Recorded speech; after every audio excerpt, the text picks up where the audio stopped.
This November in the portal, we will be hosting Everyday Analysis, both Helen Rollins and Alfie Bown, for a month-long process focusing on psychoanalysis and politics. We will be discussing the difference between activism and politics, the impact of platform capitalism on our psychology, as well as the signifiers left and right in capitalism. To get involved, visit philosophyportal.online. Welcome to another philosophical conversation. My name's Cadet Last, and I'm here today with Matt McManus, who's an assistant professor at Spelman College, author of The Political Right and Equality and the Political Theory of Liberal Socialism. Today we're here to discuss his contributions in a publication with Revolt Press, Flowers for Marx, specifically his articles titled In Defense of Marxist Humanism and on Descriptive and Normative Vocabularies. Welcome to Philosophy Portal, Matt, and maybe just to start off, why don't you introduce yourself and some of the aims of your papers in Flowers for Marx? Sure. Well, the book was proposed all the way back in 2021. Really, its origins lie in our previous collaboration, Myth and Mayhem, a leftist critique of Jordan Peterson, which was released in 2020 with Zero Books. It had gone along well, and we thought that the publication, by and large, was a success. It sold pretty well, so we decided, why not get the band together again and do something else? And really, the kind of aim was just to explore some very classic issues in Marxist theory, which is where the whole humanist science issue became central. And we're quite happy with the way it ended up. It was a bit of a long process, but I think the volume is quite good, considering it's a rough birth. I want to dig a little bit here because I think there's maybe a historical and intellectual similarity, or at least maybe a common ground or something we could get into in regards to the leftist critique of Jordan Peterson. That's something I've been following as well since 2015, 2016. I actually had my grad office at University of Toronto, which was very close to where Jordan Peterson was practicing as a clinical psychologist around that time. What's been your approach to, and I know you're, as a leftist, someone who's concerned with studying and critiquing the right and populist and intellectual figures on the right. Maybe we could go into that a little bit first before diving into specifically Flowers for Marx. What's been your approach to this phenomenon, and how has that developed? Well, there were a couple of different motivations behind this. One is I grew up in a pretty small town in Ontario that was by and large quite conservative until recently. Pierre Poilievre was a member of parliament, right? But then he lost because the writing has gradually become more liberal over time. And, in 2016, there was a little event, the election of Donald Trump onto the world stage, that really provoked me to start looking at the history of the right more seriously to try to uncover its basic machinations. So for about the last 10 years or so, I've read an awful lot of right-wing philosophers and thinkers and activists and movers and shakers, everything from really just absolutely terrible books written by people like Mark Levin, Ben Shapiro, Dave Rubin, you name it, up to the more rarefied kind of material produced by people like Dostoevsky, Nietzsche, Burke, F.A. Hayek, who's a bit of a contentious figure to even include on the right. And it's been by and large a very edifying experience. Once upon a time, it was pretty rare for left-wingers to look at right-wing intellectuals all that seriously. There are a couple people like Corey Robin who are doing that. And I'm proud to say that actually there are quite a few of us now, not just myself, but people like the great Marxist philosopher Larry Busk, who wrote a really good book on the right-wing mirror of critical theory, or people like Wendy Brown, right, who's really become quite a sharp analyst of neo-reaction and its roots in neoliberalism. Quinn Slobodian, his recent book on, again, the what we might call the neoliberal or libertarian to alt-right pipeline. So I think that we're in pretty good shape on the left, certainly compared to where we used to be in terms of our analyses of the right. And if you were to go into a little bit just simply on what that good shape looks like, what do you think's been discovered in, what do you think's been built or constructed since 2016 in regards to leftists seriously taking on right-wing critical thinkers? Well, I think for a long time there's been this propensity to see the right as purely reactionary. And this aligns with the kind of vulgar Marxist view, which sees the right as essentially the handmaidens of ideology or the handmaidens of power. Now, that's true to a certain extent, and we can get into the extent to which it is true, but it also underestimates the kind of intellectual seriousness, and for that matter, even the intellectual power of right-wing thought, because it kind of presents the right as just reacting to what it is that we do, and consequently views right-wing thought as mostly a series of complaints or rearguard actions against advancing liberal or leftist norms. Actually, right-wing thought has a pretty consistent through line, which I think F.A. Hayek is right to claim, is centered around this idea that in any given society there are recognizably superior persons or groups, and these recognizably superior persons or groups are entitled to more of whatever you like, more money, more power, more agency, certainly more status, right? And a good society is one that affirms this recognizable superiority. And I'd say that on the left, this is the real breakthrough that's been made over the last couple of years. Again, moving away from viewing the right as a reactive, even dispositional kind of creed, into one that's recognized to have a philosophy of its own, predicated on this notion of recognizably superior persons. I might want to jump ahead a bit of myself because I want to reference here your second article in Flowers for Marx, and specifically the way in which you're engaging with Aristotle and Marx, because I feel like that might have some relevance to what you're saying here as the breakthrough on the left in terms of moving away from just thinking about the right as a reactive formation to recognizing the right as having its own philosophy related to hierarchy and superiority and working through that. Is that in any way relevant? Am I right to make the connection there between what you're bringing up in the second paper on Aristotle and moving towards a defense of Marx's view on society?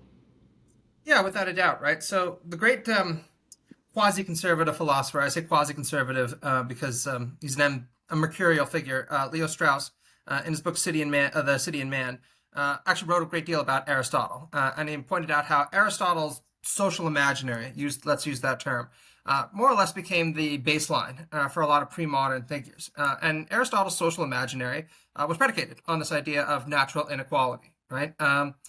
For Aristotle, it was just self-evident that some men were rulers and others ruled, as Strauss put it, and these political and social inequalities matched the natural inequalities between people. And this could be understood typographically as well, or typologically, excuse me. Think about, Aristotle's famous argument that women possess less deliberative reason than man, which means that consequently they should be relegated to the economic sphere, control of the household. Or his claim that some people are natural slaves, and consequently the best thing for them, really, and for everyone, is to be ruled by their betters. Now, this social imaginary, predicated on the importance of hierarchy, what Charles Taylor called hierarchical complementarity, is a very, very powerful social imaginary, certainly for the kind of people who are the beneficiaries of it.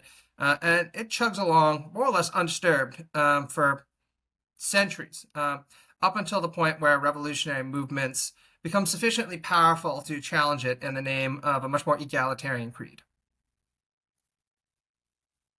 And in regards to the way you've learned from right-wing thinkers, not just sort of viewing them as just a reactionary phenomenon, do you think that there's a necessary dialectic between a more hierarchical view and a more egalitarian view, or how should we be approaching this in terms of practical organizing and leftist theoretical engagement? Well, again, I think that there's this propensity to see the right as largely a nostalgic movement, right? Even my own kind of comment before gestures towards Make that, right? This America idea great that again. these exactly right that there's this pre-modern social imaginary or anterior social form that needs to be recovered or restored. But as Corey Robin points out in The Reactionary Mind, by and large, what right-wingers actually think is that liberals and leftists have been in the driver's seat for way too long. This has by and large been their conclusion since at least Edmund Burke and Joseph de Maistre. And consequently, actually, they adopt the future, that's Robin's term, as their preferred political tense, because the present is regarded as fundamentally flawed, way too characterized by decay and inferiors getting status and getting power that they're not entitled to. And once you recognize that it's this futural sensibility that really defines the right, a lot of what the right ends up doing becomes a lot more clear, right? You can understand, for example, why it is that there, yes, are conservatives in a society whose see their chief job as preserving existing social hierarchies and social norms, but there can also be radical right-wingers or counter-revolutionaries who argue that actually the last thing they want to be doing is conserving, precisely because contemporary society is so fundamentally rotten and so fundamentally flawed that a reform, even a radical reform, is the only conclusion that one could be driven to. And I think, again, that this is quite a substantial way of rethinking the right that moves quite a ways away from the older leftist and, for that matter, liberal view of understanding the right as, again, purely a reactive rearguard movement. I totally agree with that. I actually have been following some movements in the UK related to reform, and specifically a lot of the people who are intellectually leading this movement sort of making that distinction of, oh, we're not conservatives. There's, from their point of view, they say there's nothing to conserve.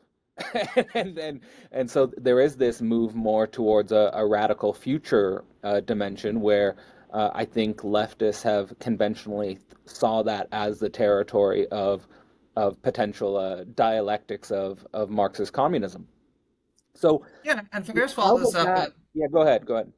This actually relates back to one of the primary discussions in the book, right? Which is that I would argue that the left has long been enamored with what the great analytical Marxists called the obstetric view of history, right? The idea that our view was to just help guide the birth of a new socialist or communist society that was inevitably going to come because the science of history has predicted or proven that it's going to come. Well, when you understand history that way, what is the right but essentially a series of rearguard actions that are destined to fail? If you see the right wing as just a reactionary phenomenon, then all it can be is a series of rearguard actions. When you see it from a future-oriented point of view, actually there is a kind of competition for how the dialectics of socialism might emerge. And for me, I've been thinking about that we need to pay more attention to this relationship between international socialism and national socialism. And I would be really interested in your point of view on that because, throughout your work in The Flowers for Marx and your other work, there's a sort of a allegiance to the signifier of democratic socialism. So how do you understand this relationship between international socialism and national socialism, which I think is more and more coming into the popular consciousness?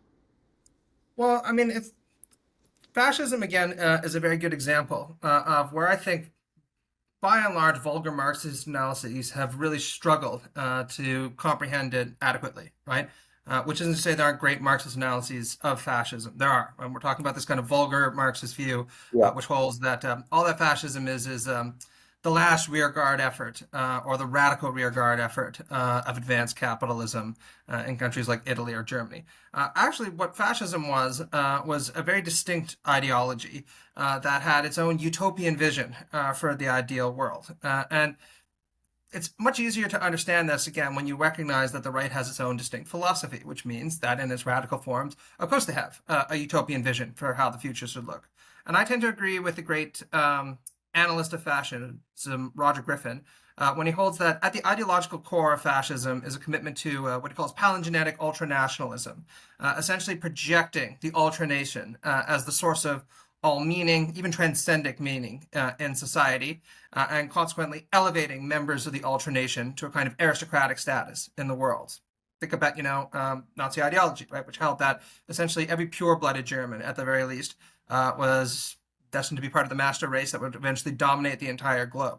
And what fascism meant in practice, consequently, was this attempt to build quite a radically utopian society that was going to be predicated on white supremacy and, of course, eventually the extermination, in the Nazi case, of the so-called inferior races, or Untermenschen.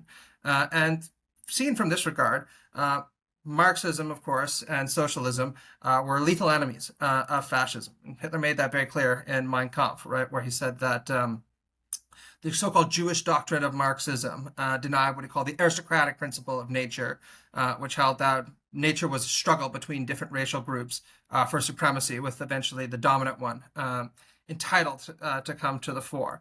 And he suggested that if this Marx doctrine was allowed to gain ascendancy, then the entire all life on Earth would be destroyed, or because nothing of great value would be able to be constructed. And this is a hideously racist and anti-egalitarian view, right, that I think quite rightly sees in Marxism a kind of humanist, egalitarian, universalistic core, that is indifferent to the pseudoscientific ideas about racial supremacy and who's supposed to dominate who. So fascism, in this respect, very much responded to the, at that point at least, ascendancy of Marxism by presenting its own utopian vision, its own understanding of history, and its own understanding of what an ideal society would look like. And of course, we all know what the very sinister results of that were.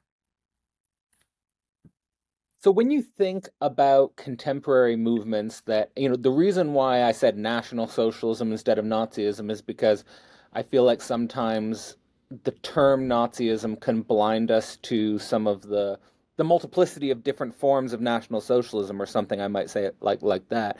Um, and why I call it National Socialism is because when you look at like movements related to reform, or Restore Britain, for example, they explicitly differentiate themselves from a conservative movement, and they're more identifying themselves as a nativist movement. And then, when regards to someone like, for example, a defector from MAGA, someone like Nick Fuentes, we're talking about someone who's saying America first, which seems to me to be a kind of national socialist principle, which is tarrying with, let's say, a new level of plurality or multiplicity, often framed as a society that's been built after the civil rights movements, the 1960s countercultural movements. So how would you signify these movements? Is National Socialism the right term, or do you have a different way of framing it? Well, this idea has deep roots, right? So think about the 18th Brumaire that Marx wrote in the 1840s, right? Right-wing movements have been extremely talented at expropriating what they consider to be the populist rhetoric and even energies that have historically been associated with left-wing movements, which includes even presenting themselves as movements for the people, at least the deserving people, and against a sclerotic liberal or even democratic socialist status quo. That's old, decayed, and committed to mediocrity, right? And fascism again is an exemplar in that regard, right? Mussolini, of course, started off as a member of the Socialist Party, drifted away from that as it became increasingly militaristic, nationalistic, and anti-democratic, and later came to the conclusion that fascism constituted, as Gentili put it, the negation of socialism, for a variety of different reasons, but most important, its rejection of materialism, humanistic cosmopolitanism, and this idea of natural human equality, right? Since, of course, the Italian people were supposed to be, in their own respect, the kind of new Roman legionaries that were going to establish a great empire across the Mediterranean. And if other people suffer from that, then so be it, right? And it's this capacity to kind of expropriate the revolutionary populist energies that have historically been associated with the left that gives these movements an awful lot of their power and their kind of enduring appeal. Because at its best, the left is able to position itself as a counter-revolution, or sorry, a countercultural insurrectionary movement whose goal is to achieve equality and emancipation for all. And right now, we haven't been doing a very good job of making the pitch of emancipation and equality for all to ordinary people, which is one of the reasons I think that we're in the mess that we're in. But another reason that I think that we're in the mess that we're in is it's chronically the case that left-wingers underestimate the appeal of right-wing doctrines to ordinary people. And we shouldn't, right? Think about it at a very basic level. If I tell you, as a middle-class person, that you are the equal of everyone else in society, and that the plutocrats are getting in the way of your emancipation, and if you sign up for our movement, we're going to ensure that you're the equal of everyone else in our society. That can sound pretty good, right? But imagine, a reactionary figure or a hard right-winger comes to you and says, actually, you're not the equal of everyone else. You are essentially a dispossessed aristocrat, right? You are part of a heroic national Volk that is destined to rule the world, or at least destined to dominate in your society. And thereby, for the presence of these nebbish socialists and whiny feminists and inferiors who are allied with socialist and liberal elites, your superiority overall would be recognized, acknowledged, and cherished, right? That can seem like a much more seductive pitch to a lot of people, particularly, middle-class men, than actually you're the equal of those that you probably instinctively feel that are your inferiors. Yeah, I mean, I totally agree, and like I'm very sympathetic with the intellectual path you've walked and what you're trying to identify here and take on board very seriously. I think it's quite necessary what you're doing and how you're trying to think about it. Um, in regards to making Marxism specifically more seductive, I mean, in some ways it seems like an impossible task in a Western context. Oftentimes, working class people feel a kind of knee-jerk reaction against Marxism whenever you bring it up in common conversation.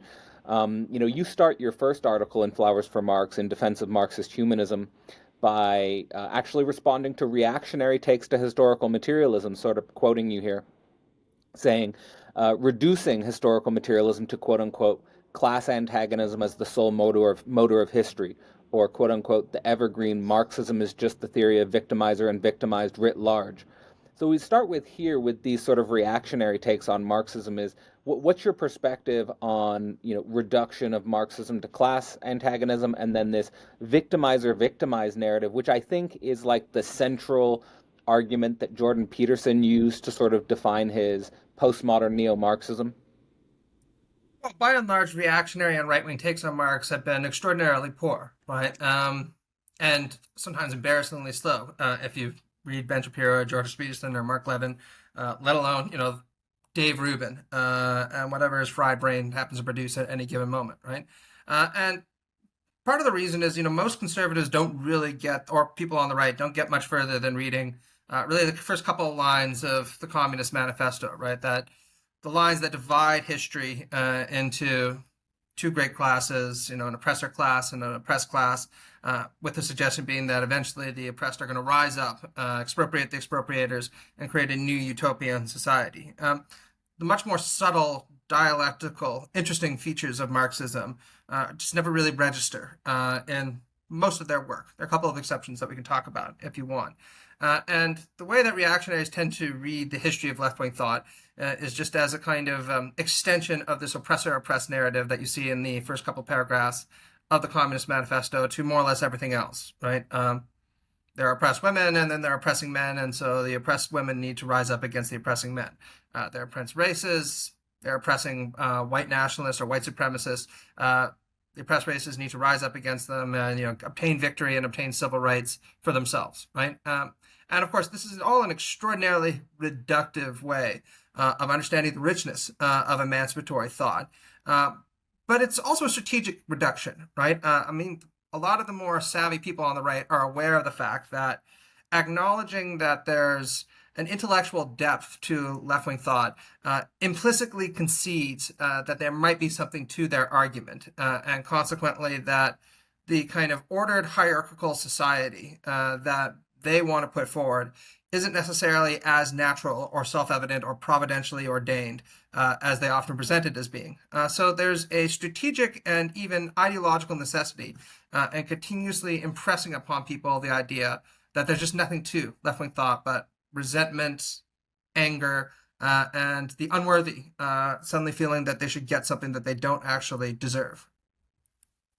Yeah, I mean that definitely reminds me of sort of the standard takes that someone like Peterson would have against left-wing thought. I mean, I think he'd even go so far and has gone so far as to say that he doesn't even believe there are left-wing intellectuals, and I think that that probably is a Right, repression of socialist taking. intellectuals. Yeah, yeah, Yeah, socialist he that said the there are no social great intellectuals don't socialist exist. intellectuals.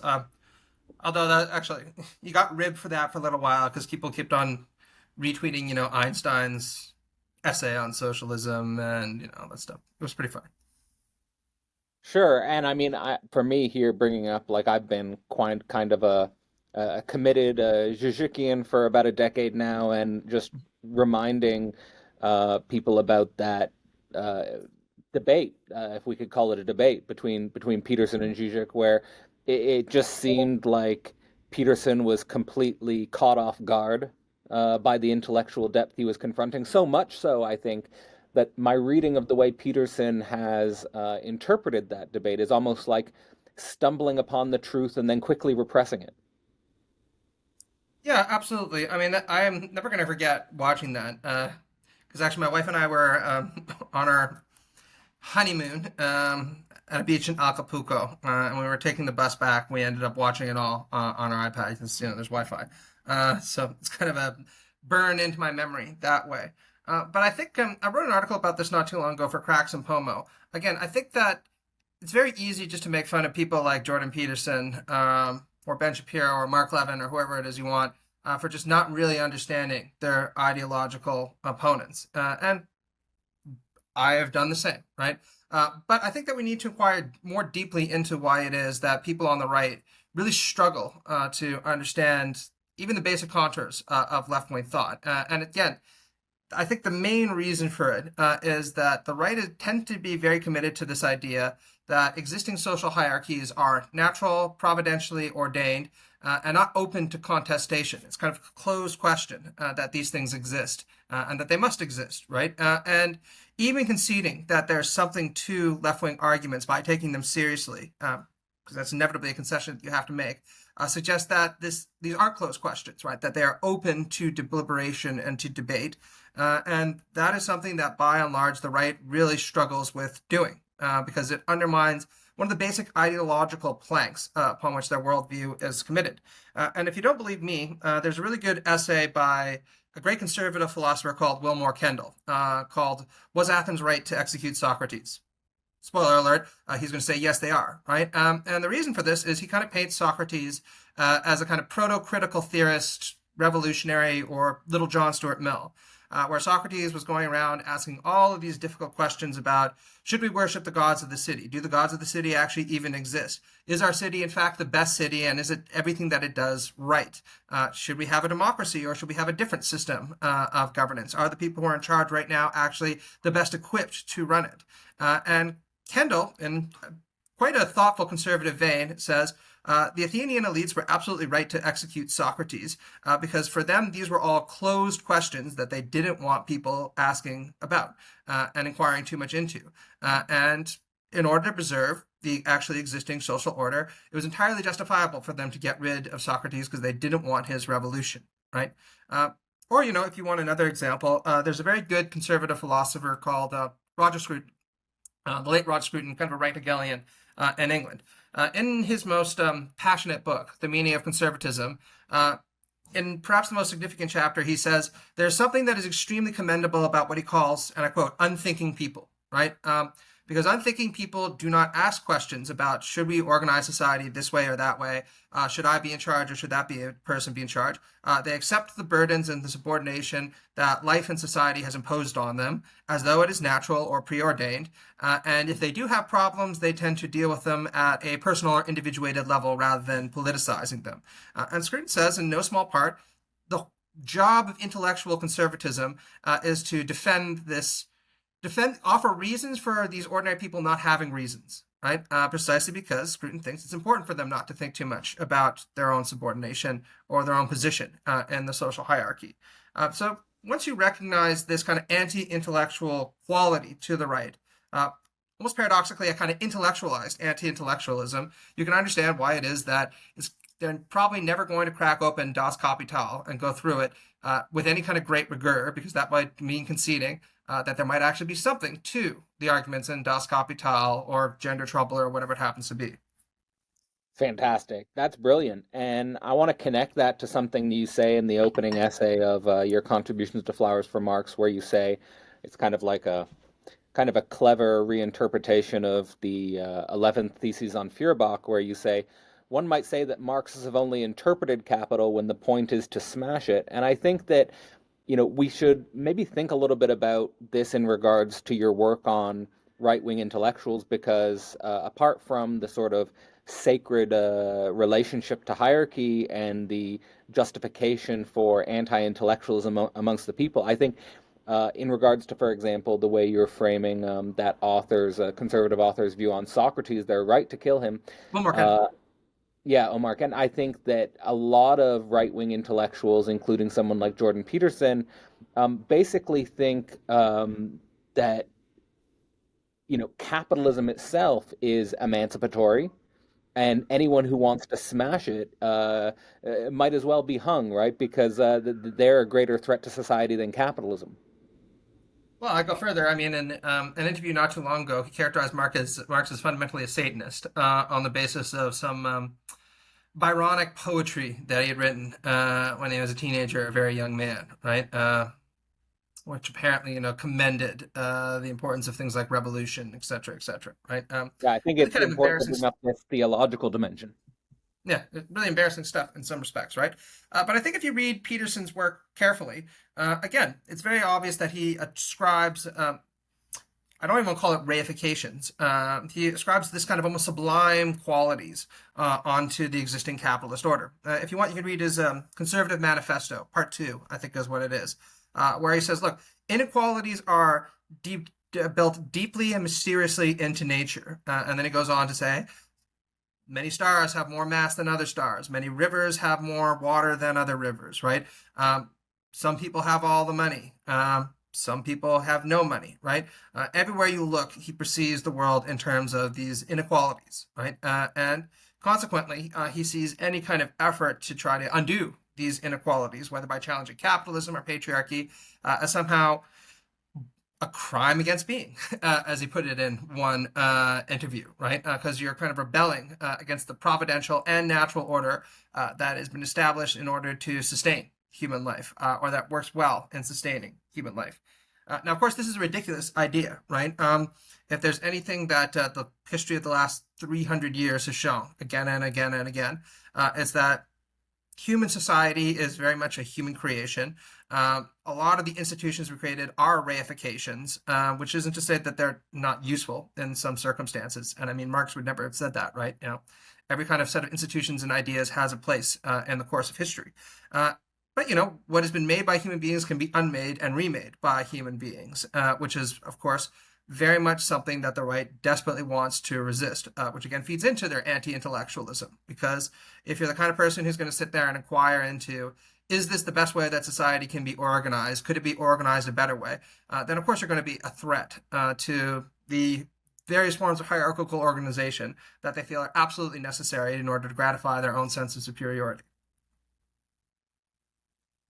I'd love to also go into you something that you bring up right before that that sort of articulation of the 11th thesis on Feuerbach, with one of the things that I suspect would be or could be framed as an irony of the historicity of Marxism, which is namely Marxism's, quote unquote, here quoting here, Marxism's transition to an academic discourse, which is increasingly stamped by the values cherished by mostly middle class individuals, you say, like myself, who enter the academy. And the reason why I think that's ironic is because I think Marx is obviously writing for the working class of his day, and even Oh yeah, structuring his language in such a way and structuring the way he's writing. Like I almost think like even though he's so influenced by Hegel conceptually, he must have gone to extreme lengths to not write like Hegel. Like he's not writing like Hegel at all, right? He wants to be read by all of the people of his day. And I think that it is kind of ironic that Marxism then becomes an academic discourse, which I think many people in the working class feel alienated by. What's your interpretation of what's going on here, and how might we take steps to undo this ironic reversal? things that I want to start off by saying is that Marx was just an extraordinarily gifted person, precisely because he could write in so many different formats and different styles, right? Obviously, his great works, Das Kapital, are highly scholarly, frankly, quite boring in a lot of parts, right? And I mean, I defy anybody, even a hardened Marxist, to read all of those pages and pages of statistics about the textile industry and not just start to nod off to sleep, right? I remember even David Harvey at various points in reading Capital, or Guide to a Companion to Marx's Capital, said, there are parts of this book that are just really, really hard to get through, right? But the largest body of work that Marx published in his lifetime, and Kev Hartman makes this point in his book, Karl Marx in America, were his journalistic essays for the New York Tribune, right? Where he wrote in a very accessible, witty, down-to-earth style, talking about different issues that he thought would be of concern to the working class. Factory conditions, war, conscription, the abolition of slavery. Wrote a lot about that, right? And I think that this is because Marx was very sensitive to the fact that absolutely you need powerful, thoughtful, analytical works that are able to challenge the status quo at the deepest levels. But you also need more popular works that are going to be central for agitation, agitation, and also mobilizing the kind of energies that are ultimately going to be needed to change things. And I think very often is the case that certainly left-wing academics, and I include myself in this, tend to have this kind of snobbish attitude towards writing in popular media because we think that, we should be producing high-order works of theory, neglecting, of course, the fact that if the only people that we're speaking to are each other, then how is it that we're ever going to convince the people who absolutely are entitled to emancipation that there are ways of emancipating themselves that we need to explore. Now, in terms of like how it is that Marxism got shut into the academy, I think there are a lot of different explanations that could be given for this. I'll just give one. It's not a full explanation, but a partial one that my friend Ben Burgess offers in Canceling the Comedians While the World Burns. He points out that the left experienced some very significant defeats, needless to say, in the 1980s. And one of the consequences of this was, ironically, a kind of hyper-intellectualization of the left. Now that it increasingly felt like there was no real opportunity to change the world, leftist academics ended up speaking to themselves because that's what there was left to do, right? If you can't actually go out there and mobilize people, then might as well produce high-order works of theory that are of great interest and get tenure or get some attention where it is that you can't, right? And a consequence of this, well, there are two consequences of this. One is that the left started to internalize a lot of the aesthetics and values and expectations that are usually associated with intellectuals and artists, right? Theory came to be valued because of its originality, its radicalness, its idiosyncrasy, right? Rather than its practical capacity to mobilize ordinary people.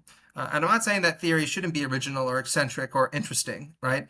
But if a left-wing theory is only that, and it doesn't have the capacity to mobilize ordinary people or to speak to ordinary people, you might ask yourself at what point what it's really doing, right? And the other consequence of this that Ben talks about is that precisely because the left felt that there was very little chance of actually realizing any of these ideas in praxis, what ends up emerging is an attitude that is very coextensive with what we might call the worst elements of woke culture, right?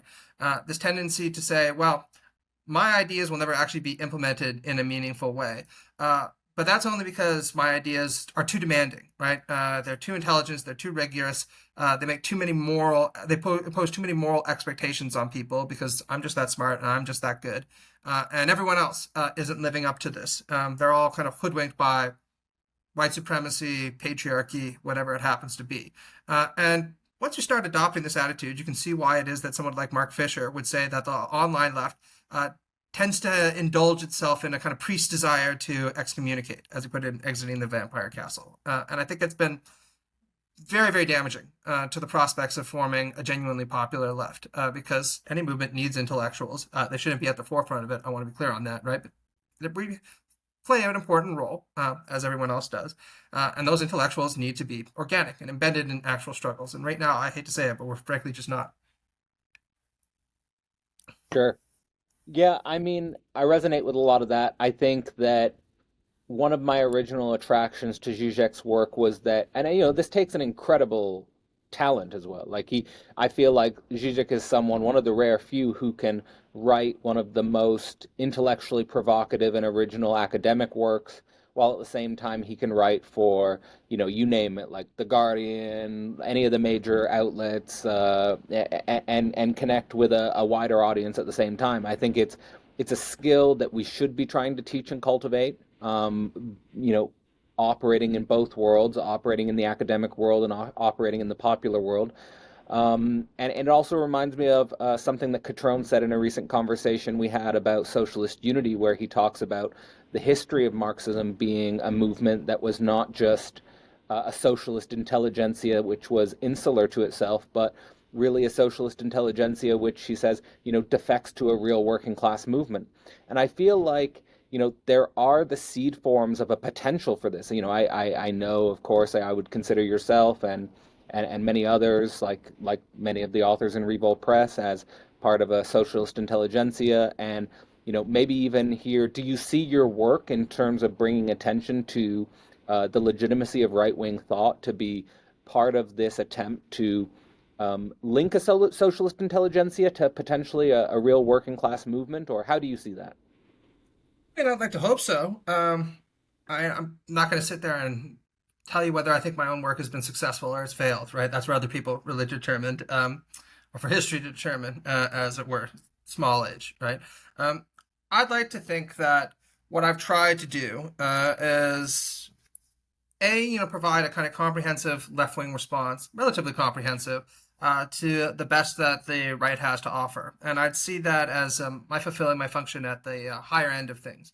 At the kind of lower end of things, I've also tried to offer resources for a more activist left wing movement by reviewing and commenting on the writings of people like Jordan Peterson and Rubin and Shapiro and Mark Levin and you name it, right? You pick the right wing intellectual, and I feel like I've said something about them, or activist or influencer, or whatever it happens to be. And I've had people write to me about that before. Again, usually left wing academics being like, "Why are you reviewing Ben Shapiro, right? Who cares about what Thomas Hole has to say?" And my Right. response to that is usually like, if you were to add up every single Marxist intellectual on YouTube and see how many people are watching their videos, maybe over the last year, we would have as many views as a single Jordan Peterson video, right? A lot of people care what this guy has to say. A lot of people care I what Ben Shapiro totally has to say. agree with the way you're thinking about this. Yeah, exactly. And so, like, working class and ordinary people are watching these guys, and we should be responding to them, right? And explaining I in as agree. clear language as we can why it is that they are wrong, right? And because that's the only way that long term we might be able to convince at least a couple of people who, go work a job, go work an ordinary job day in and day out, and then watch the Daily Wire, that actually we are more concerned with their real long term interests than these guys with their shitty takes on why it is that black mermaids are impossible, right? So again, I think that this kind of snobbish attitude that left-wing intellectuals take, even though it's understandable given the circumstances that we find ourselves in, and I have my own moments of snobbishness, I'd never deny it, right? It has not served us well, and we should all reflect a little bit more deeply on the extent to which it's not served us well.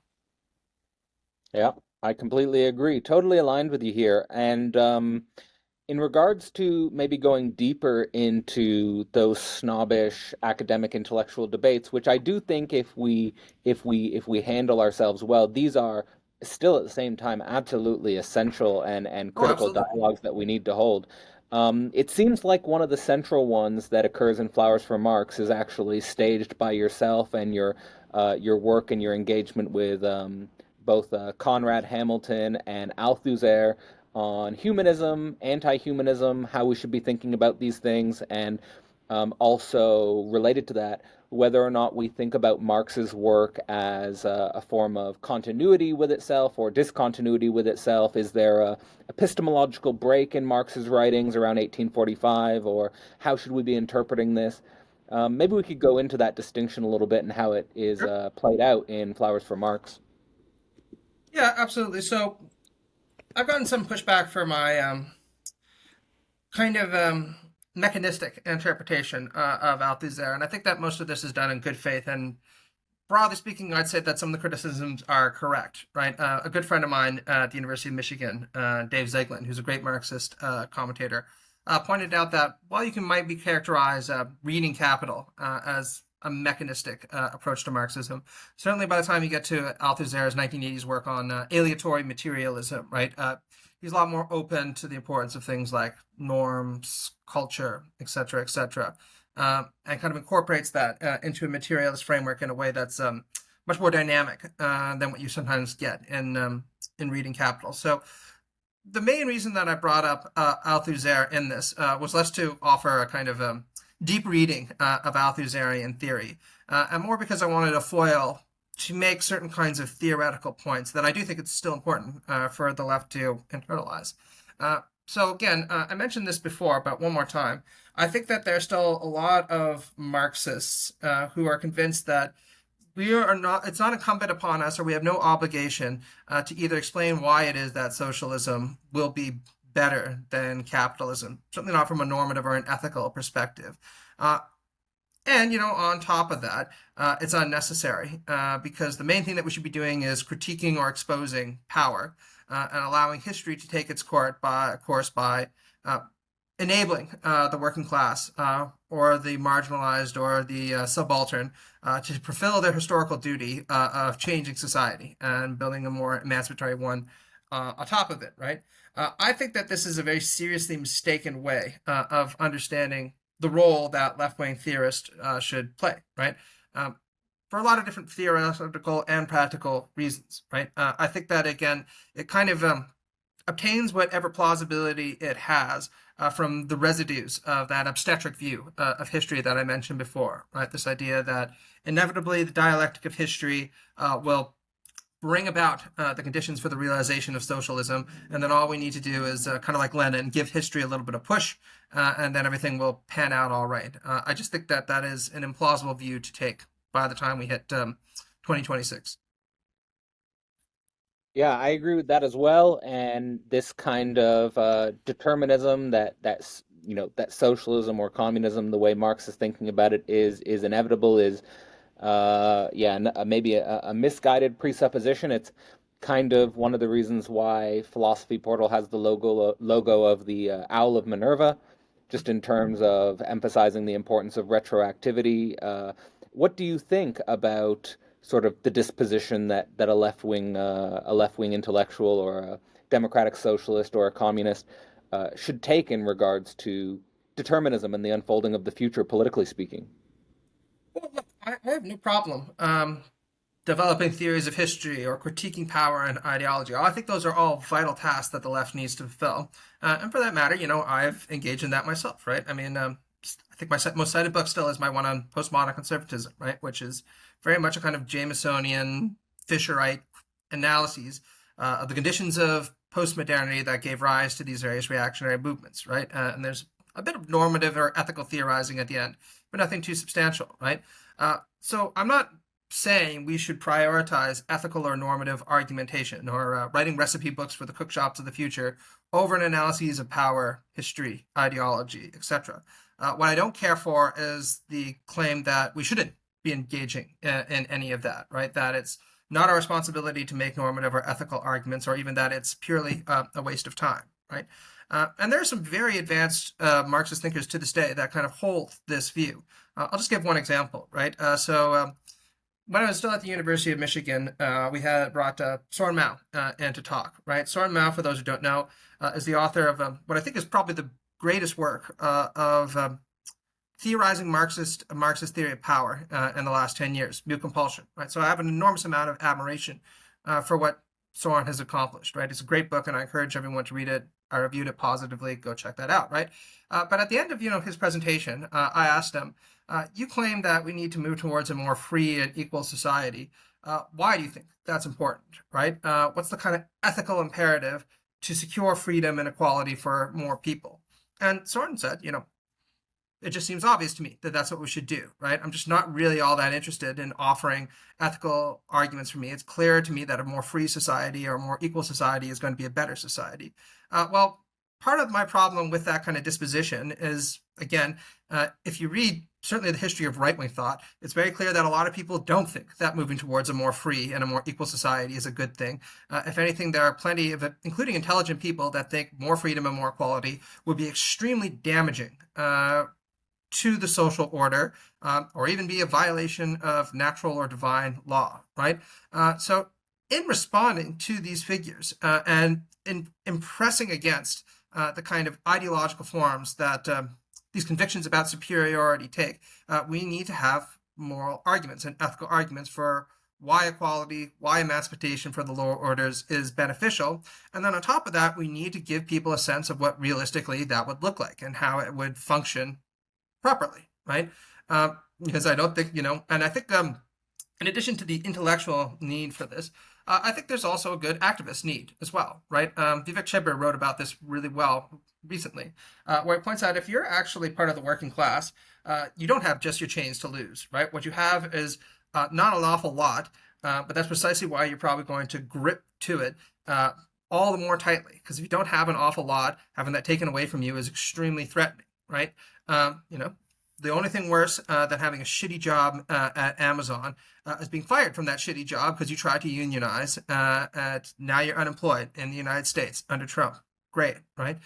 So the working classes and the marginalized of the world have an awful lot to lose, and it should therefore not be surprising that many of them do not trust utopian socialists when they come along and say, you know, everything is going to be better in the future if you just sign up with us. Or for that matter, scientific socialists will say, did you know that the long arc of history shows that the end of capitalism is inevitable? That's why you should sign in our movement. What we need to do is offer people a realistic explanation of how their life is going to get better if they support us in the next little while, right? We're going to secure universal health care for you, right? You don't like having to pay an awful lot of insurance premiums? Imagine those are all going to disappear, right?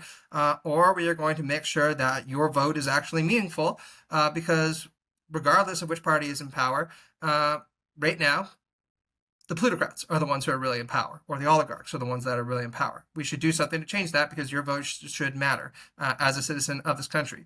These are the kinds of things that I think you can only do successfully if there's a kind of strong ethical core and orientation to your movement, which is one of the reasons I was quite not hostile, but I wanted to push quite hard against this idea that ethical or normative theorizing is unimportant or irrelevant. Awesome. I mean, I think my first knee-jerk interpretation of why that's important is because when you leave that area vacant, when you leave a void there, on the one hand, you could have, and you reference this, you know, it sounds like you have like people trying to conscript people to a socialist movement under a kind of religious faith, like the movement from capitalism and communism is inevitable. It's you know, we don't need reason or we don't need arguments that support this movement. It's just an inevitable process, and it seems to occupy this space of a kind of unconscious religiosity. Another thing I wanted to sort of ask in this space is about the idea of working class unity itself. Like when I'm reading Marx, it seems like he's expecting there to be an emergent working class, an international working class that kind of passionately identifies with an international working class for emancipation. But when you look at contemporary right-wing movements, it doesn't seem like that. I never even seen that, you know, like of a passionate movement of a international identification with a working class. It's much more people identifying with things like race and religion and nation. So, do you think that that's an idea that we can tenably move forward with, or an expectation we can move forward with, or do we need to work with kind of the particularities of race, religion, and nation in order to build something that looks like a real international socialism? Yeah, that's a great question. You could even call it the $1 million question, right? I think I'm going to back up a little bit here and try to offer my own explanation for why appeals to race, nation, et cetera, continue to be important, right? So again, there's been this long-standing kind of vulgar Marxist view, which holds that the real interest and the real identity that people are vested in is their class-based identity. That's because economic situatedness is more real and more significant than virtually anything else. And consequently, people will identify with those who are similarly economically situated almost anywhere else, right? Over and above identifying with elites in their own country or whatever it happens to be. And time again, this view has proven false. But it's not been proven false just because that's not how people actually think. It's been proven false because the right has been extremely gifted at mobilizing people on the basis of racial attachments or national attachments over and above class attachments. Sometimes it's been actually quite reflective about the ideological nature of this project and its necessity. Just to give a very quick example, right? In the American South, there was a deep concern amongst the slavocracy in the 1850s that the white working class might realize that it shared more in common with slaves, right, than with the planter class for fairly obvious reasons. And there was a concerted effort on the part of the planter class to produce propaganda very effectively, right, that suggested actually if you were a poor white person living in the American South, you were still essentially an aristocrat. As the Vice President John C. Calhoun The Marx of the ruling orders once put it, if you are white and you have white skin and you're in the American South, you belong to the nobility, right? Irregardless of how much money you have.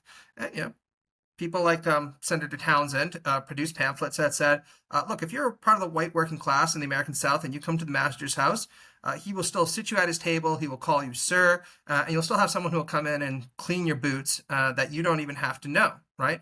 And that's because if you're white and in the South, you get to look down on slaves from a position of infinite remove, as it was termed, right? So there was this effort to try to suggest that whiteness vested one with a kind of superior status, regardless of economic situatedness. And it was extremely appealing. And you can understand why it would be extremely appealing, right? If you're a poor white person and you feel like you have nothing, then all of a sudden you're being gifted with this idea that now you possess a kind of status that abolitionists are trying to take away from you, right? They're trying to take away that sense of superiority. And this was a powerful enough motivator for millions of people, including millions of poor whites, to mobilize in the American South to prevent the abolition of slavery, which would without a doubt have been in everyone's long-term interest, economic interest, including the white working class, right? So I think that we could never underestimate the ability of reactionary elites and right-wingers to mobilize these non-economic identities in order to bully up or gin up support for their own hierarchical worldviews, precisely by extending this sensibility that one is a dispossessed elite or a potentially dispossessed elite downwards without actually engaging in any kind of pronounced economic reconstruction or economic reinvention, right? And I would argue that fascism did something very similar, right? Again, if you think about the fascist state, what it essentially promised to do was turn, in the Nazi case, every pure-blooded German into part of a master race that was set to dominate the world. The class hierarchy of Germany was not going to be challenged in any meaningful way. If anything, it was going to be propped up. But the kind of promise that the Nazis made was, well, why be concerned about that? Yeah, you might be a working class German, but that still means that you are elevated above virtually every other one of the Untermensch in the world, right? And again, it was a very successful pitch, right? So until we recognize the ability of the right to mobilize this way, I think that we're always going to run into trouble if you suspect that people are just going to automatically or even dispositionally favor the class-based identity over others. I mean, I've been thinking about this a lot lately because I find myself on a level of my, let's say, a priori sensibility to be, I just have always kind of had I want to question it, but I've always had this unconscious identification as a leftist. I come from the working class.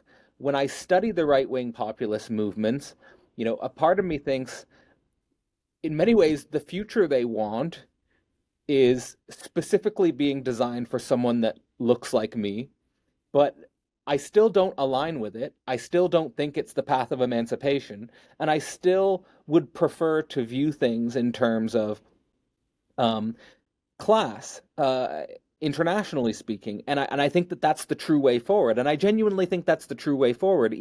So I guess it's just what is it? Is that because of an unconscious sensibility that I hold, or is it because of my university education, or have you thought about this yourself? Is what I'm saying making sense? Yes. Well, I think this is because there are a lot of different reasons for this, right? But I think that at its best, materialism has a kind of universalistic egalitarian connotation to it. It doesn't have to, but it often does. The reason is that idealism often leads one to speculate on the things that differentiate you from other people. And very often this feeling that I am differentiated from other people ties into these feelings of superiority, right? I'm intellectually superior to you. My culture is superior to you. My religious views are superior to you, whatever it happens to be. Whereas, an emphasis on materialism stresses that you are a embodied being who biologically is extremely similar to me, has very similar needs in terms of what is needed to sustain yourself, and that is true of everyone, right? Now, again, one doesn't need to derive these kinds of normative conclusions from materialism per se, right? I'm enough of a human to suggest that you should be moving from an is to an ought, right? But I don't think it's a coincidence that from Hobbes through to Marx and downwards, most people who emphasize the materiality of the world tend to come towards these kinds of class-based egalitarian dispositions because it draws our attention to what we share together and how alike we are, rather than the things that divide and differentiate us, and in the minds of some, at least, elevate us, some people over others. Let's move into where you do make, your moral, ethical claims in regards to Marx's own emphasis and Marx's own moral case. You say Mhm. here, quoting you, Marx is the first Marx is the first modern thinker to make a moral case for one, the possession of material resources as a precondition for living a good life, and two, how it is not just the distribution of these resources, but the relations of production and the power dynamics which flow for them that matter. I think this quote is so important and these points are so important.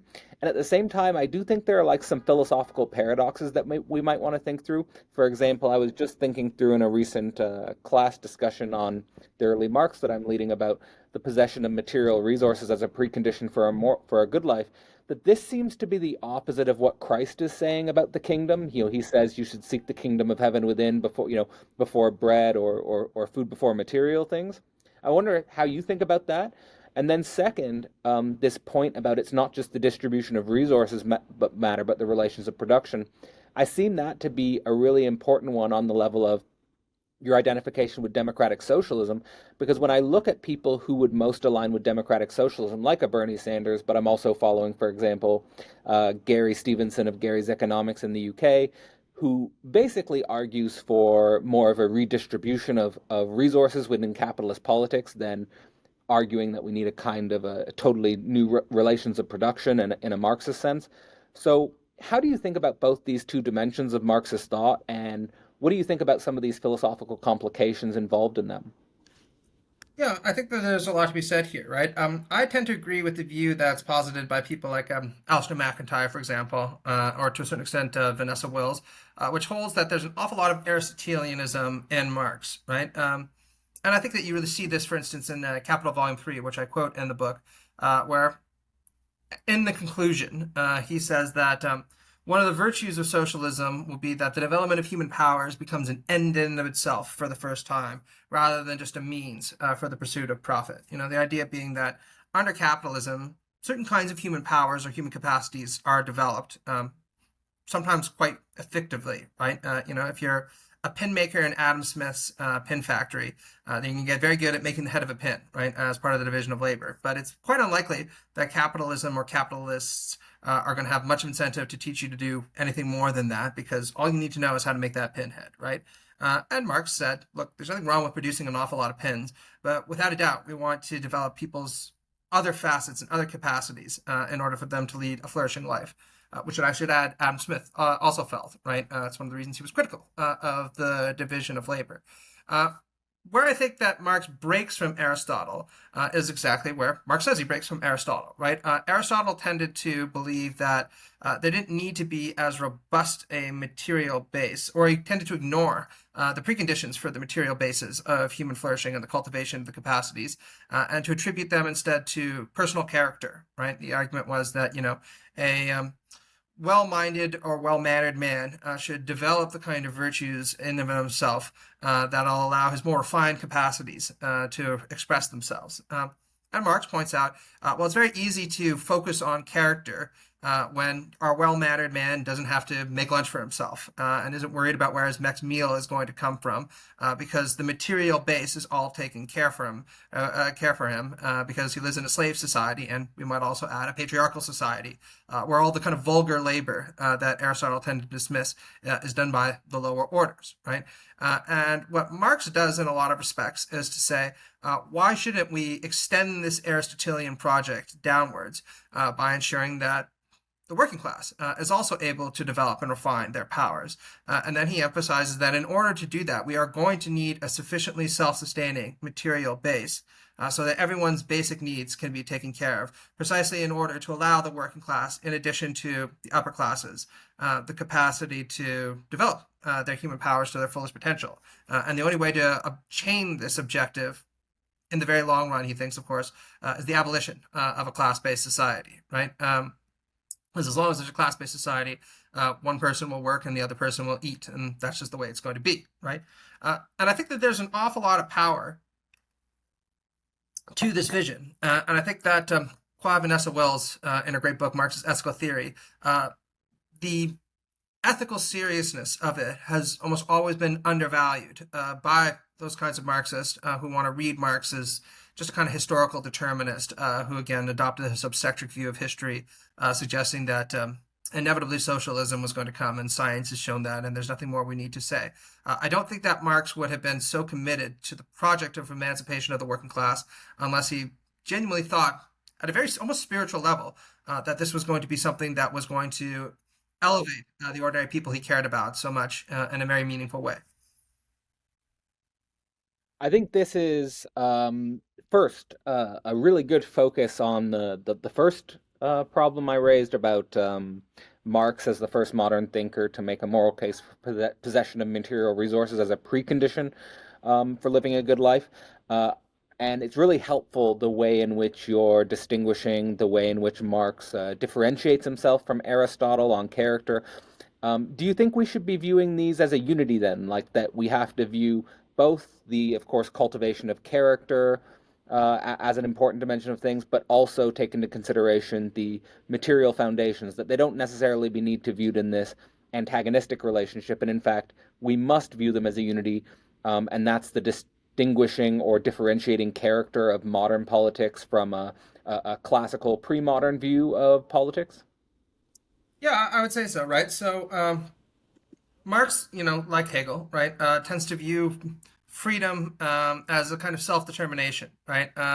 Not just kind of being unconstrained in terms of the pursuit of our desires, because very often we can have desires that are ideologically manipulated or manufactured, the good stuff that critical theory teaches us about, right? And in order to become self-determining, we need to recognize, to your point, that there's a unity to our selfhood that is split apart by the conditions of capitalist society that induce various forms of alienation, right? I become split against myself, and I'm unable to obtain the unity that would better allow me to develop and express my human powers, right?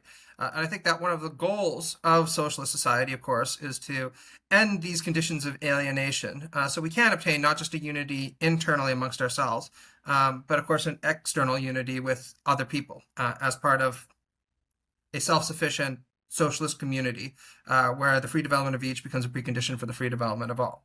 So it's a very holistic understanding of what is necessary in order to obtain human flourishing. And by and large, I think it's the correct way of understanding this, although, push I against agree. the odd point here and there.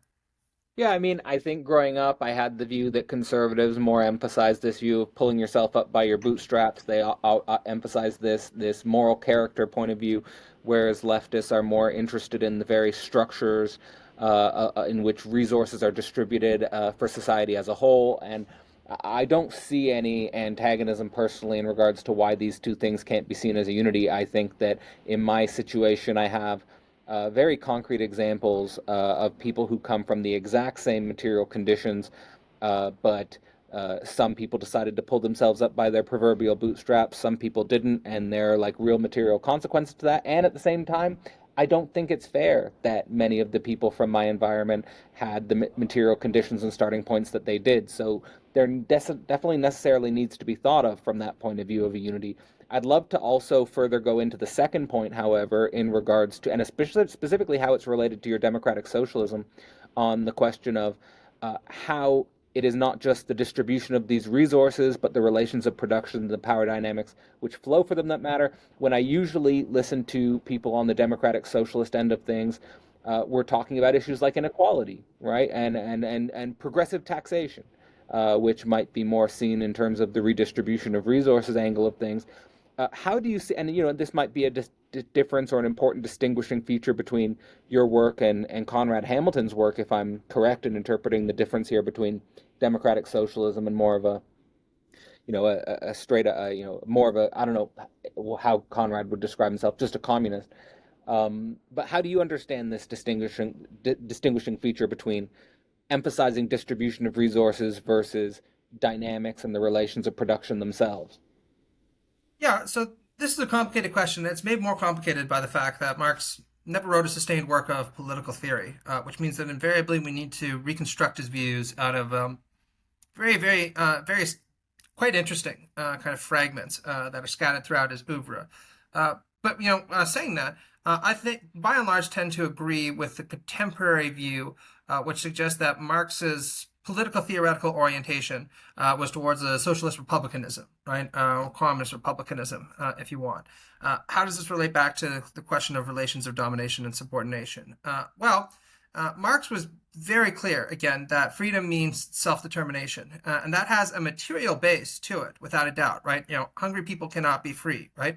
But it also has a political and a social base to it, because Marx would say, here's an example that is in Bruno Leopold's book, Citizen Marx. If you were a slave who was well taken care of materially, right? You lived in a nice house, you had all the material goods that you wanted at your beck and call. You were treated very well by your master. You were still a slave, right? You are still under the dominion of another person, which means that you cannot fully realize yourself in an emancipated way, because a gilded cage is still a cage. And this is why Marx, of course, thought that political freedom, civil rights, if you want to put it that way, was also an essential aspect of being a self-determining being. It's not sufficient just to provide material goods for people if they are fatted slaves under the dominion of a totalizing system. And the way that means a somewhat break from Conrad, as Conrad is much more sympathetic to Chinese communism or the Chinese Communist Party than I am, right? We had a debate about this on Ben Burgess' show, right? In no small part because he emphasizes, look, the Chinese communists might have killed a couple million people here and there, which is something I still struggle to deal with. But, think about how they've lifted people out of poverty. Think about, how they've rapidly developed the country, right? Now, I think we can have a nuanced discussion about the Chinese model of development, and I would never deny that it has certain achievements to its name.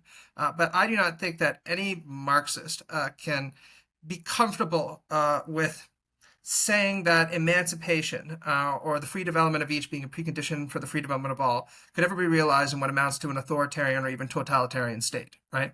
Because yes, there might be a material condition that's provision for the self-determination of people, but the Republican freedom or civil freedoms or social freedoms that are necessary for us to live in non-alien communities are not present, right? If anything, quite the opposite. So again, I think that an overemphasis on the material sides of freedom, while important to try to push against kind of vulgar bourgeois idealism, can also, again, lead us to underestimate the importance of the social dimensions and political dimensions of freedom that were absolutely central to Marx's analyses. I really want to discuss with you then the way in which the actual communist revolutions of the 20th century, Russia, China, most notably, of course, there are many others, not only blind a lot of people to the importance of Marxist theory in the sense that they'll use the actually existing communisms of the 20th century as evidence that Marxism is flawed and we should just discard it and abandon it, but also the way in which I would think Marx himself would affirm a view that the development of socialism and the development of communism must necessarily occur in the regions of the world in which the productive forces are the highest. I'm here thinking about quotes from the German ideology where he says, and here I'm quoting from Marx, he says, without the development of the productive forces, 1, communism could only exist as a local phenomenon, and 2, the forces of intercourse would not be universal and endurable. So there's this way in which my interpretation currently is Russia and China were not the leading edges of the productive forces. That would probably be the United States and Western Europe. And consequently, if we're looking for the germs of the future of socialism and communism, for me, that's why I pay so much attention still to American politics and Western politics more broadly. I think we could include here Japan and other, the most developed countries on the planet. But that wouldn't we, basically, my question is, wouldn't we see the germs of actually existing socialism in the regions of the world where the productive forces are the highest and the most developed? And that therefore Russia and China, in privileging the productive forces over actual human beings, were kind of trying to cheat the historical dialectical process in a sense. Well, I think it's a complicated question, right? Certainly, the kind of official line that most Marxist theorists took was exactly the one that you mentioned, up until at least the early 20th century. That Marx had suggested that the means of production need to be sufficiently developed by capital over an extended period of time, and over time, the contradictions of capitalism, including the concentration of capital in a few hands, would make the expropriation of the means of production relatively straightforward, right? There'd be just a couple of big companies. The working class or the state would seize control of them and then implement, a socialist regime. Although what happened after, again, is subject to a lot of debate, and we can get into that if you want, right? At other points, though, Marx did sometimes correspond with people from Russia, correspond with people from developing states, and suggest there might be alternative paths to socialism, although he never denied that one would need to develop the means of production in order to obtain a meaningful kind of socialism of the thought that of the one he thought that was the only one worthy of the name, right?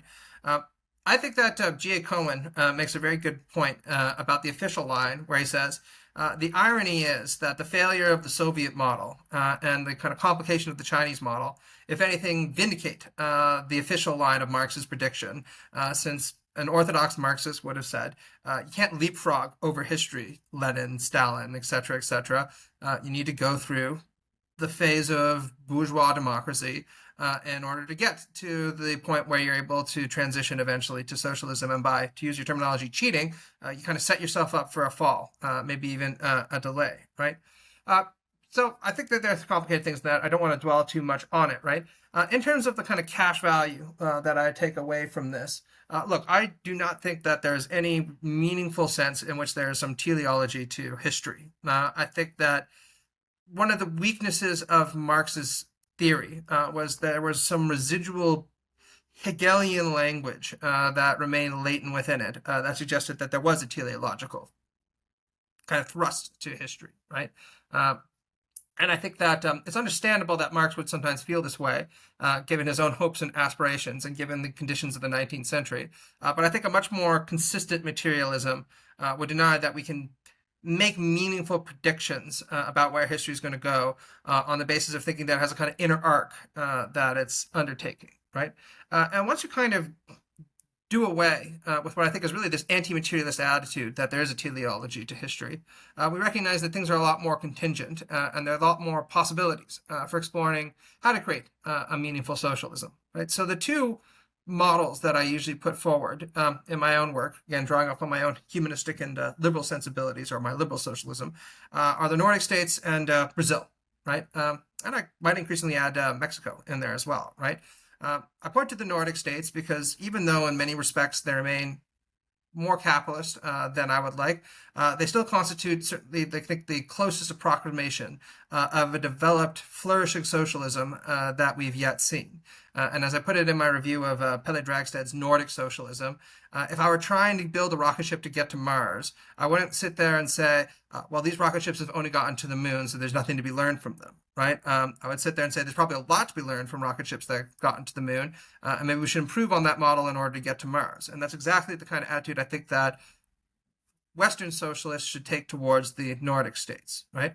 In the developing world, again, it's very, very hard not to applaud what the Workers' Party has achieved in Brazil, which has complications. There's no doubt corruption. That's a very serious problem. But in 2023, Lula decreased the absolute poverty rate by about 40%, right? And this is in line with the efforts of the first administration, where I think it was 24 million people who were lifted out of absolute poverty, right? That is an extraordinary achievement in a country that is of Brazil's size. That was not undertaken through a transition to a dictatorial regime that has many disasters to its name as well.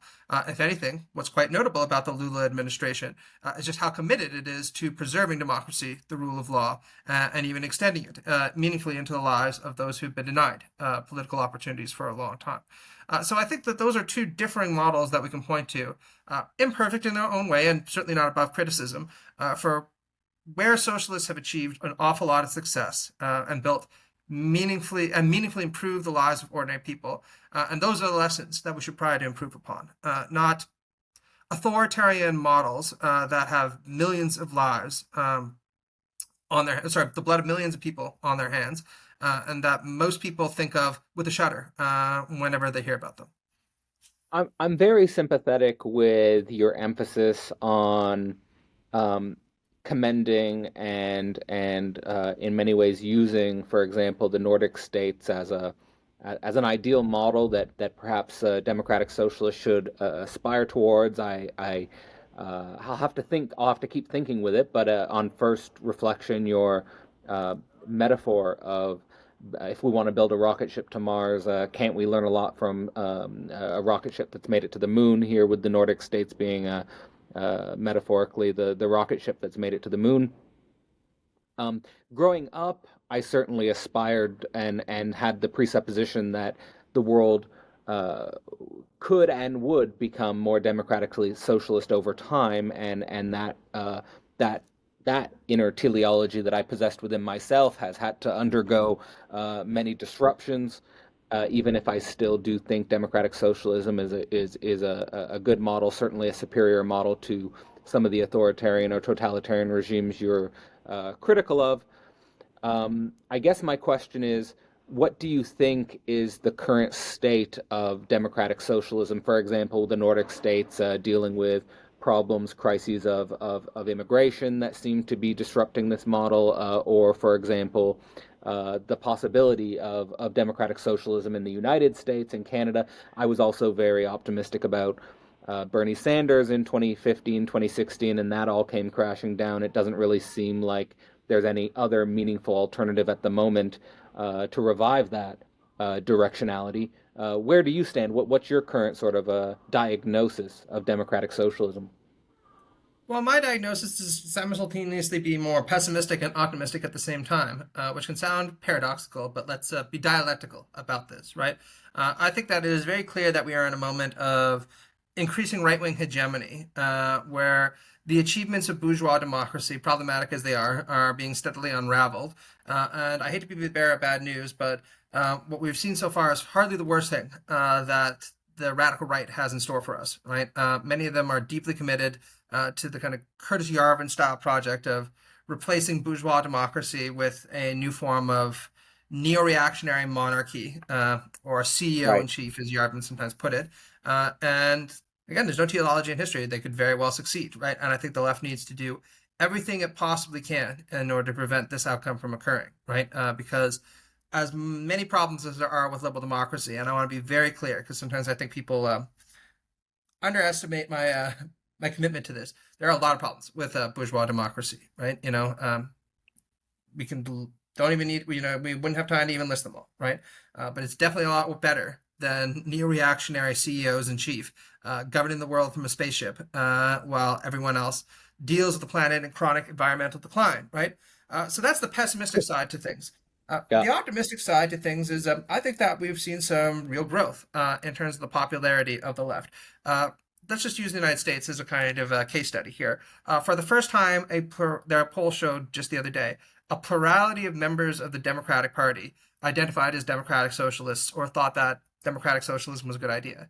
Now, a plurality is not a majority even in the Democratic Party, right? But if you had told me 10 years ago that the major faction in the Democratic Party would be Democratic Socialists, I would have told you that that was laughable, right?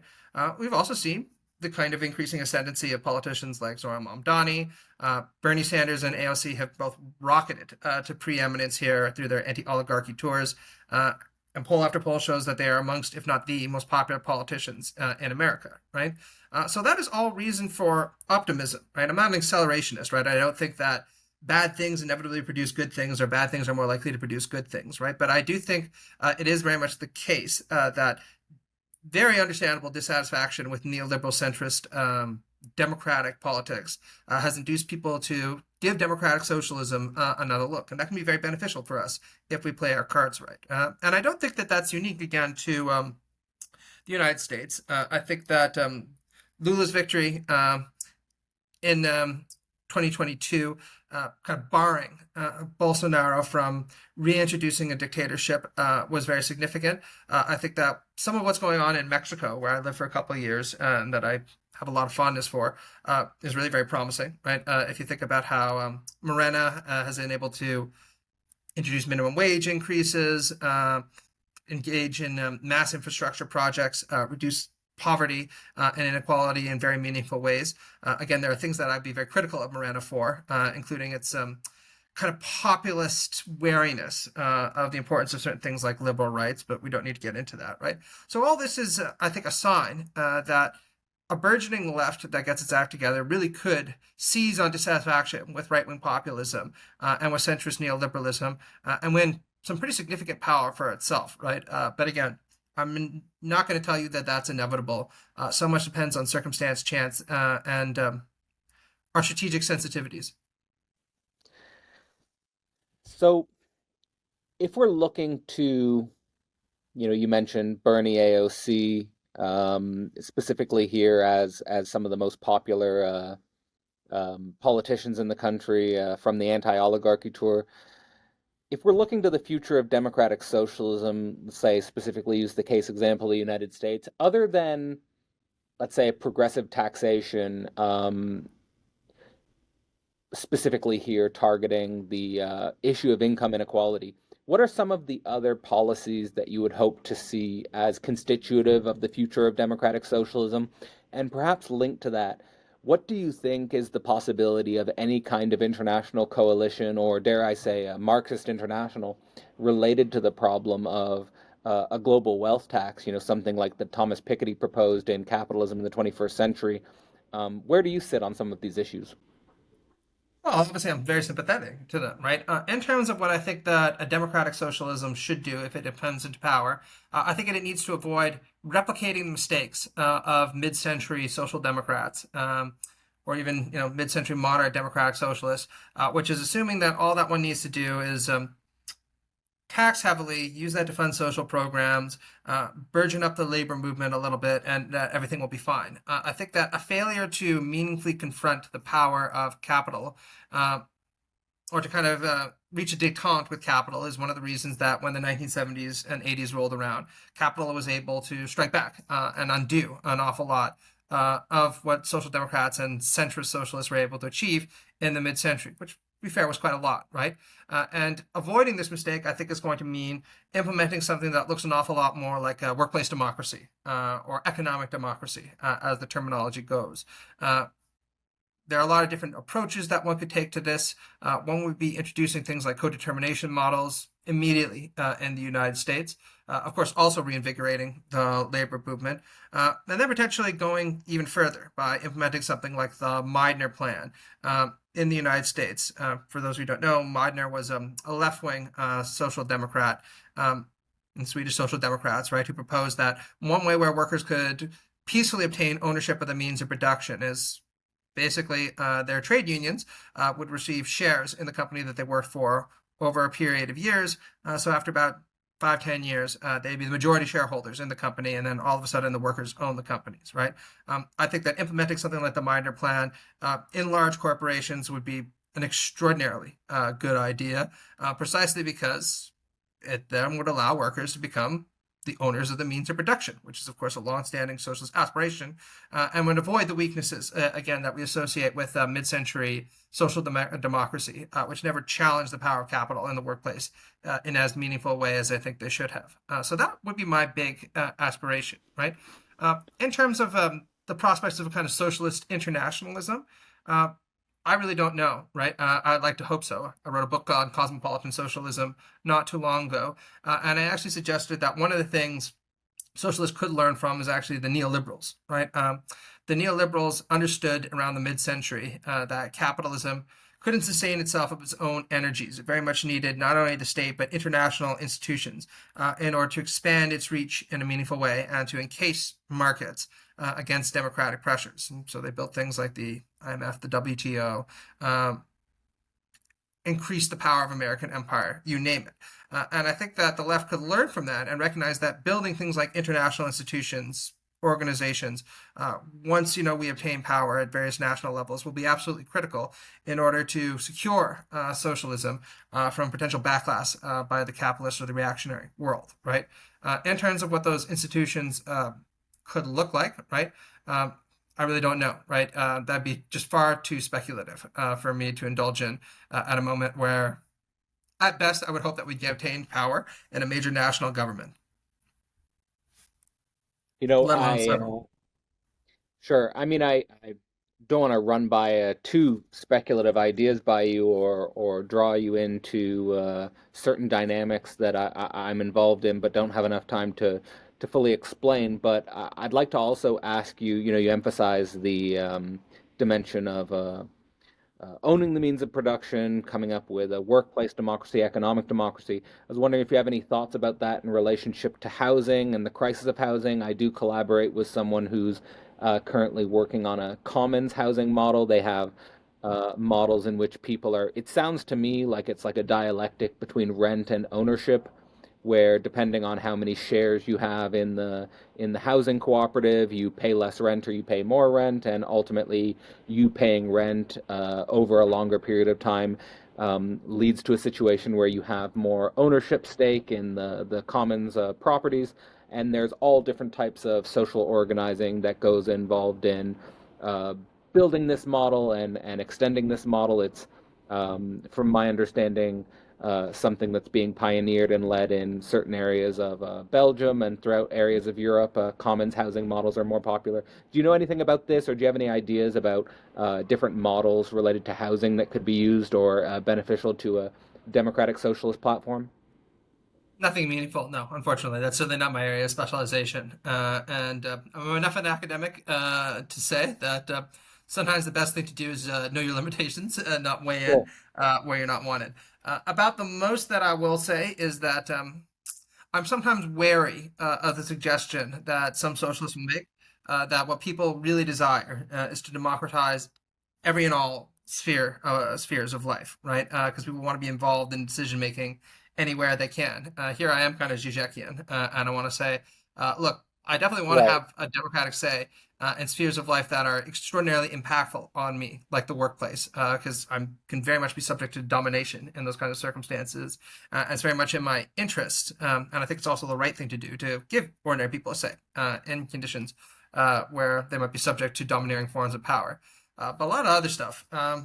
I kind of want to be alienated from the processes I that see. my life depends upon, so I can kind of move on with my day and not have to worry about them too much. Right now, the idea that I'd be involved in everything related to the sewage in my building or the heating in my building, Right. or I'd have to go to an endless series of meetings. Kind of reminds me of the Ulster Wild quip that the problem with socialism is it would take up too many evenings. So Right.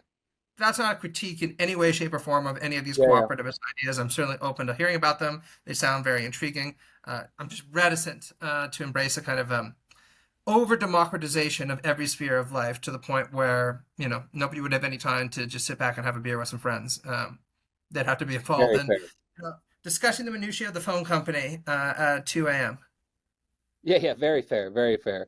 And to be fair, also, like I think that conversation about the commons and housing probably requires its own separate discussion to really go into the details of it. But maybe as the final point of contact and elaboration, I think would be important for the viewers is I really appreciated towards the end of your second article in Flowers for Marx, you're pointing out the quote from Marxist historian Eric Hobsbawm and his excellent book. I quite agree, The Age of Extremes, where you quote him saying, "quote Probably there's never been possible to calculate the human cost of Russia's iron decades adequately, since even such official statistics of execution and gulag populations as exist cannot cover all the losses. Still, whatever the assumptions made, the number of direct and indirect victims must be measured in 8 rather than 7 digits. In these circumstances, it does not much matter whether we opt for a conservative estimate nearer to 10 than to 20 million or a larger figure. None can be anything but shameful and beyond palliation, let alone justification. Then you go on to say this argument applies even more forcefully to Maoist China. So I guess my question here is in regards to these things is how should we be viewing, or how do you view actually existing 20th century communism and its relationship to Marxist theory? Should we be trying to learn from certain things that the Russian, the Chinese model did right? Or are these complete catastrophes that should just be condemned because they block discussion and acceptance of Marxist theory in the West more broadly? Or how do you sort of strategically handle this? Well, I certainly have sympathy for quite a few communist movements, right? For instance, various communist movements in India that have successfully governed major states and helped bring about far better conditions, material conditions for women. Think about the Communist Party in Kerala, for example, that implemented a really innovative program where girls would receive a school lunch if they, went to school. Might not seem like very much, right? But this really incentivized families to send their girls to school so they could get an education rather than sending them to work because they thought, well, it's a free lunch and free lunch is a free lunch. And that's helped skyrocket education for girls in the province of Kerala, right? So I think that communist movements that are truly democratic and that make life meaningfully better for working class and poor people deserve an awful lot of commendation, right? But I've been very clear about my stance towards Maoist China, or for that matter, Stalinist Russia or Soviet Russia generally, right? I think that you would never find a single left-winger who would accept the reactionary argument that, yes, the Great Bengal Famine might have killed 4 million people, but look at all the infrastructure and bureaucracy and culture that the British brought to colonial India. Isn't it worth it, right? And if we are not going to countenance reactionaries making those kinds of arguments to exonerate 4 million people being killed in the Great Bengal Famine, and we absolutely should not, right? Then we are under no conditions entitled to sit there and say, yeah, 10, 20 million people might have been killed by the Soviet Union. But look at all the dams and the roads and the factories that they built, and look at the important role that they played in defeating Nazism. Doesn't that exonerate all of that? My answer to that is emphatically no. That is a moral catastrophe, and I think that as long as we continue to lean on those as qualified examples of the kind of socialism that we want to see, or communism that we want to see, or whatever you want to call it, we should not be surprised when most people sit there and think of us as people that they want to do as much as they can to get as far away from as possible, right? Yeah, And I exactly. also just think that rhetorically, it's a really very silly thing to do, right? Yeah, I mean, I see this all the time with people on the online, right? I don't want to make too much of a hay about this, sure. but say you're getting into an argument with a reactionary about the Soviet Union, even if you happen to make the odd historical point here and there about how they're exaggerating the numbers of dead, or how industrial production in the 1950s was second only to the United States, the right is still painting you as the person who's defending an authoritarian regime. And most people are just going to remember that you're the guy defending an authoritarian regime. The right winger is the one who, perhaps ignorantly, but is still the one criticizing it, right? That is not a good position to be in because you're allowing them to determine that framing. By contrast, if you're making the case, let's just use the United States again, that we should have universal health care for all. It works in a lot of other countries, and we should do it here immediately. Down the line, at some point, your right-wing opponent is going to have to claim it's okay for children to die because they can't get health care because that's just the way that the world is. They're going to try to wiggle out of that as much as possible because they know it's not an attractive position to be in, but that's what they're going to be forced to, right?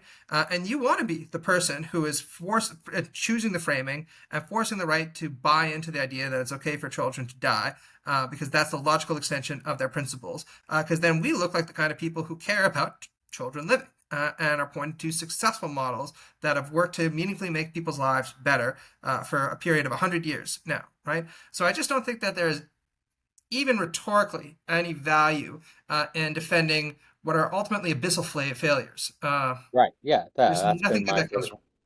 yeah, that's been basically my stance as well. I guess then maybe as a final question, if I can I probe into how you view the differences between democratic socialist models in the West, the Nordic states you emphasized, versus the sort of merits of contemporary governance in China? What do you think of contemporary governance in China and the differences between Western models? Do you think there are things we can learn from what they're doing, or how do you approach this? Well, Domenico Rosoto wrote a very good book on Western Marxism, where he points out that oftentimes Western Marxists adopt a kind of chauvinistic attitude towards the third world, where they just don't think that communists in developing countries are doing anything properly, right? And they tend to be resentful of the radical revolutionary insurrectionary quality, in part because Lacerda thinks that Western Marxists are tend to be far too deferential to the importance of things like reform, right?